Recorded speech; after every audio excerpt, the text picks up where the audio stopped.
हज़रात, मजलिस बुजुर्गों की मोहब्बत में सजाई गई, अपने पीर व मुर्शिद की मोहब्बत में सजाई गई। काबिल मुबारकबाद है जो आप लोग अपने दिल की दुनिया को जगमगाए हुए हैं। इन अल्लाह वालों के बारे में क्या कहना, सिर्फ यही कहूँगा कि हज़रात, इश्क और मोहब्बत की बेपनाह ताकत और उसका लुत्फ़ का अंदाज हमें हो कि ना हो,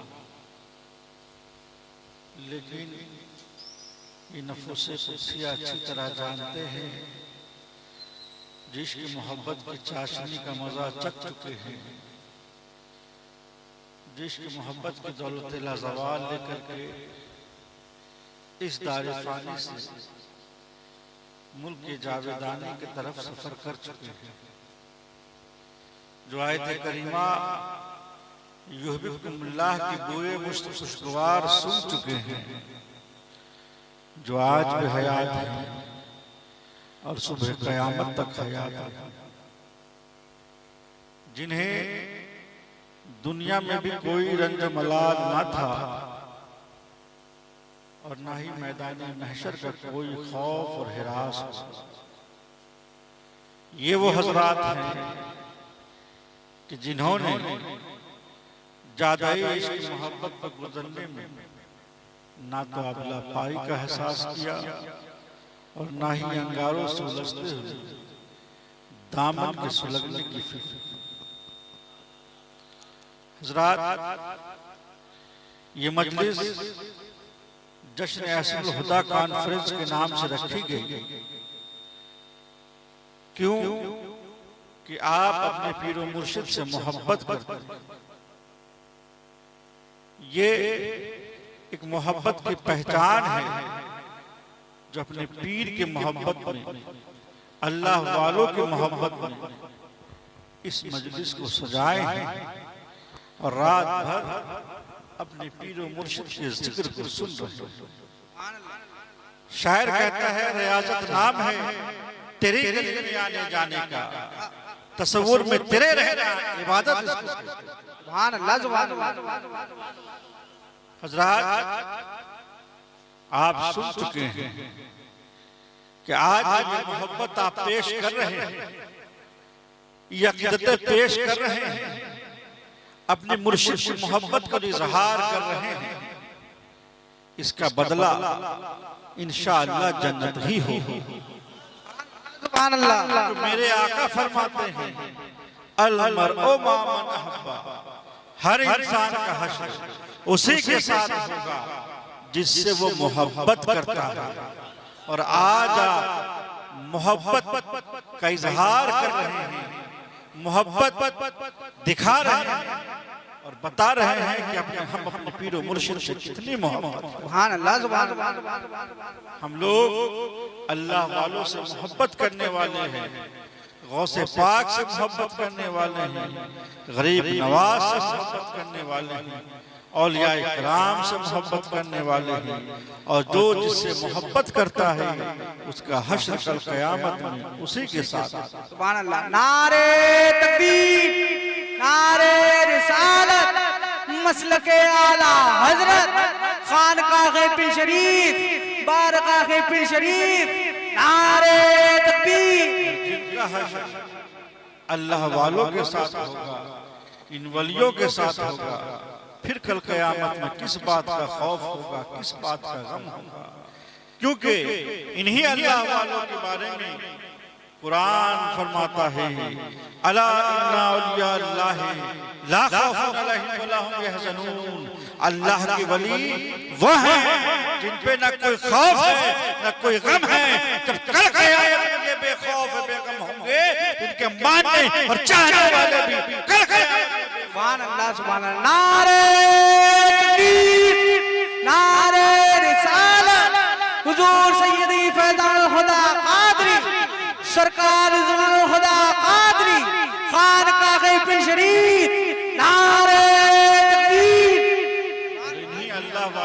बारे में मेरे रब ने फरमा दिया, हदीस कुदसी है, मन आदाली वलियन फक़द आज़नतु बिल हर्ब, जो शख्स मेरे किसी वली से दुश्मनी रखता है मैं उससे ऐलाने जंग करता हूं। अगर जो कहे कि मैं अल वली को नहीं मानता, बुजुर्गों को नहीं मानता, तो समझ जाइए कि उसने अपनी लड़ाई अल्लाह से ले रखी है।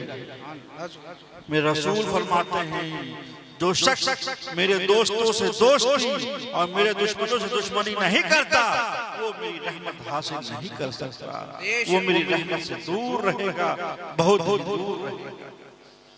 काबिल मुबारकबाद है आप पे जितना रश किया जाए कि आपने अपना हाथ अल्लाह वालों के हाथों में दिया, रिजवानुल हुदा के हाथों में दिया, एहसानुल हुदा के हाथों में दिया। गोया ये सिलसिला गौसे पाक तक पहुंच जाता है और गौसे पाक से होते हुए इमाम हुसैन तक पहुंचता है, इमाम हुसैन से होते हुए हजरत अली रसूल पाक से रब्बे करीम तक पहुंच जाता है। क्योंकि मेरे रब फरमाता है, यदुल्लु फौका यदिही, ऐ महबूब जिसने आपके हाथ में अपना हाथ दिया गोया किसने अपना हाथ मेरे हाथ में। सुभान अल्लाह, सुभान अल्लाह। नारे तकबीर, नारे रिसालत। जब हमने अपना हाथ इन बुजुर्गों के हाथ में दे दिया तो इंशाअल्लाह ये कल क़यामत में ये आग हमारे हाथों को नहीं जला सकती। हजरत मालिक बिन दिनार जो बहुत बड़े वली अल्लाह वाले थे, एक मरतबा एक आतिश परस्त को दावत इस्लाम देने के लिए पहुंचे, एक आतिश परस्त को हक की दावत देने के लिए पहुंचे, एक आतिश परस्त के पास वो बताने के लिए पहुंचे कि हक और बातिल क्या चीज है। हजरत मालिक बिन दिनार ने उस आतिश परस्त ने कहा, ऐ शख्स तुमने 70 साल तक इस आग की परस्तिश की है, आओ अब आखिरी वक्त में कलमा पढ़ लो, मेरे रब का इकरार कर लो, मेरे रब की वहदानियत का इकरार कर लो, मेरा रब तुम्हें माफ कर देगा, तुम्हें जन्नत में भेज देगा। वो आतिश परस्त कहता है, क्या गारंटी है कि मैं आपके रब का कलमा पढ़ लूं और आपका रब मुझे बख्श देगा। मैंने जिसकी परस्तिश की है जरूरी है कि यही मेरी बख्शिश करा दे। तो मालिक बिन दिनार ने कहा, चलो ऐसा है तो तुमने इस आग की परस्तिश 70 साल तक की है और मैंने इस आग की परस्तिश एक लम्हा के लिए भी नहीं की है। आओ दोनों मिलकर अपने हाथ को इस आग में डालते हैं, चाहिए कि यह आग मेरे हाथ को जला दे, क्योंकि मैंने इसकी एक लम्हा भी परस्तिश नहीं की है और तुमने 70 साल तक इसकी परस्तिश की है। आओ दोनों मिलकर अपने हाथ को इस आग में डालते हैं, देखते हैं यह आग किसके हाथ को जलाती है। चुनांचे वो आतिश परस्त कहता है, हाँ ठीक है, आइए अपने अपने हाथ को इस आग में डालते हैं। चुनांचे वो आतिश परस्त मालिक बिन दिनार के हाथ में अपना हाथ दे देता है। मालिक बिन दिनार अपने हाथों को रस्सी से बांध देते हैं, फिर अपने दोनों मिलकर हाथ को आग में डालते हैं, कुछ देर आग में रखे रहते हैं, फिर आग से हाथों को निकालते हैं, देखते हैं कि मालिक बिन दिनार का हाथ भी सलामत है और उस आतिश परस्त का हाथ भी सलामत है। आतिश परस्त खुश होता है कि देखो आग ने मेरे हाथ को नहीं जलाया, चुनांचे मैं हक पे हूँ। मालिक बिन दिनार गमगीन होते हैं, दिल ही दिल में अल्लाह से फरियाद करते हैं, ऐ मालिक ये क्या मामला है कि मैं तो तेरी इबादत करता हूँ, मैं जानता हूँ ये झूठा है, मैं जानता हूँ ये बातिल है, लेकिन तूने इसके हाथ को क्यों नहीं जलाया।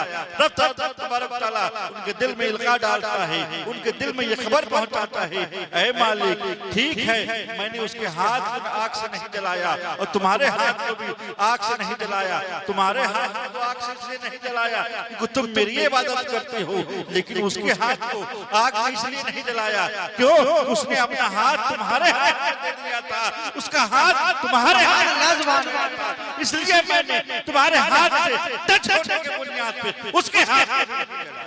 नारे तकबीर, नारे रिसालत, खानकाह पिर शरीफ, बारगाह पिर शरीफ, नारे तकबीर।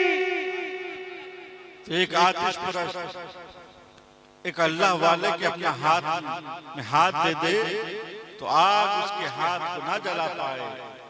और हमारा तो ये हाल है कि हम तो अल्लाह को मानने वाले हैं, रसूल को मानने वाले हैं, औलिया इकराम को मानने वाले हैं, और हमने भी अपना हाथ इन अल्लाह वालों के हाथ में दे दिया है। इंशाअल्लाह कल क़यामत में हम भी जहन्नम की आग से दूर रहेंगे और इन्हीं बुजुर्गों के साथ, इन्हीं अल्लाह वालों के साथ जन्नत में जाते हुए नजर आ रहे हैं। सुभान अल्लाह, सुभान अल्लाह। आज एक बात बोलता चलूं, बहुत से लोग बोलते हैं कि पीर के आसपास डोलने से क्या फायदा, पीर के आगे पीछे करने से क्या फायदा। अरे नमाज पढ़ो, रोजा रखो, पीर पीर करने से क्या फायदा होगा। तो सुन लीजिए, पीर पीर लोग इसलिए कहते हैं कि यही पीर दीन और शरीयत पे चलने का तरीका बताता है, अल्लाह और उसके रसूल से मोहब्बत करने का तरीका बताता है। यही पीर नमाज की अहमियत बताता है, यही पीर रोजा की अहमियत बताता है, हज का तरीका बताता है। और वो पीर जो कहे कि नमाज पढ़ने की जरूरत नहीं है, जिसने मुझे देख लिया उसकी नमाज हो गई, और जो पीर खुद न नमाज पढ़े कहे मेरी नमाज तो मक्के मदीने में होती है, तो फिर वो पीर नहीं बल्कि पैर है, मस्खरे शैतान। और जो लोग इन अल्लाह वालों से दूर रहते हैं, ये पीरान निज़ाम से दूर रहते हैं, तो फिर ये शैतान के चुंगल में फंसते चले जाते हैं, इनके ईमान को लूट लेता है, इनको गुमराह कर देता है, भटका देता है। बहुत से ऐसे शख्स को देखता हूँ, वो कहता है पीर वगैरह कोई काम नहीं देंगे, जो मांगना है अल्लाह से मांगो। तो मैंने ऐसे ही शख्सों को देखा है कि कभी वो